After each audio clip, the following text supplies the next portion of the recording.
Ready for dictation? Start. यह कृतज्ञता की पराकाष्ठा है। दिल्ली के कीर्ति नगर इलाके के मानसरोवर गार्डन में लंदन से लौटे एक बेटे ने दौलत की खातिर बिस्तर से लगी बूढ़ी माँ का जिस तरह कत्ल किया और जो ब्यौरे अब सामने आए हैं वे हतप्रभ करने वाले हैं। 78 साल की बूढ़ी और लाचार महिंदर कौर के यह गुमान में भी नहीं होगा कि जिसे अपनी कोख से जन्म दिया, पाला पोसा और अपने बुढ़ापे का सहारा के तौर पर देखा, वही उनका कातिल बन जाएगा। वह बूढ़ी माँ कितनी तड़पी होगी। फ्लैट के गेट तक उसने अपनी जर्जर काया को कैसे खींचा होगा, यह सोचकर ही सिहरन पैदा हो जाती है। चंद रोज पहले हुई इस वारदात को आरोपी बेटे ने दुर्घटना बताने की कोशिश की थी, मगर मौकाए वारदात के साक्ष्यों ने जांच दल के मन में शुरुआत में ही शुबहा पैदा कर दिया था और अब तफ्तीश के बाद हुए खुलासे इस दुनिया के सबसे पवित्र रिश्ते को कटघरे में खड़ा कर गए हैं। यह पहली वारदात नहीं है जब किसी बेटे ने ऐसे नृशंस कृत्य को अंजाम दिया हो।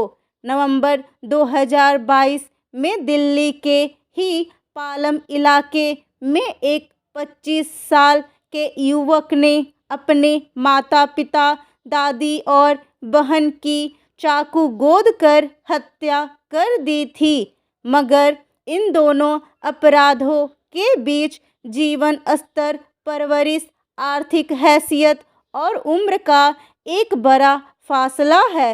पालम कांड का आरोपी बेरोजगार युवा और नशे की गिरफ्त में था, जबकि मानसरोवर गार्डन राजधानी की पॉश कॉलोनियों में शुमार होती है।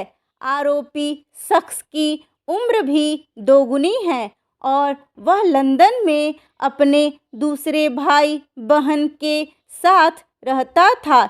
ये ब्यौरे बताते हैं कि हमारे परिवार में खून के रिश्ते भी अब कितने खोखले होते जा रहे हैं और हमें अपने मूल्यों के प्रति किस कदर संवेदनशील होने की ज़रूरत है।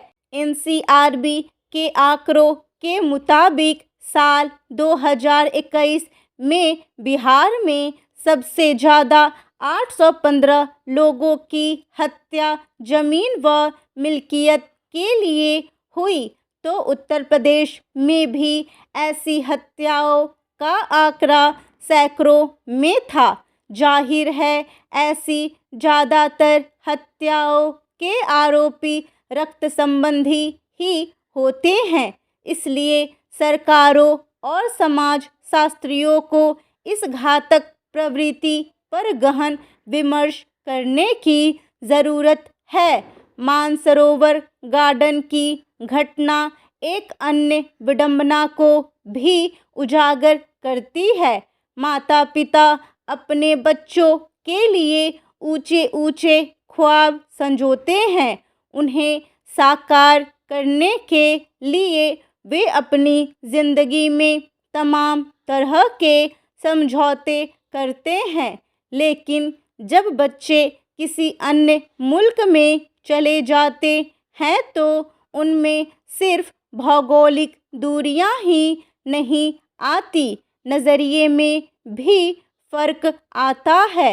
एक बड़ी संख्या में महिंदर कौरों की ज़िंदगी तन्हा अपने बच्चों की राह ताकते गुजर जाती है।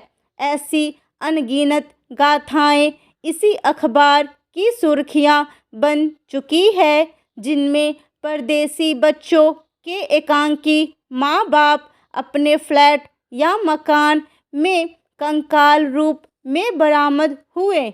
यह दुराव भूगोल और संसाधनों में अधिक रिश्तों से अपनाइयत के खत्म होते जाने का है।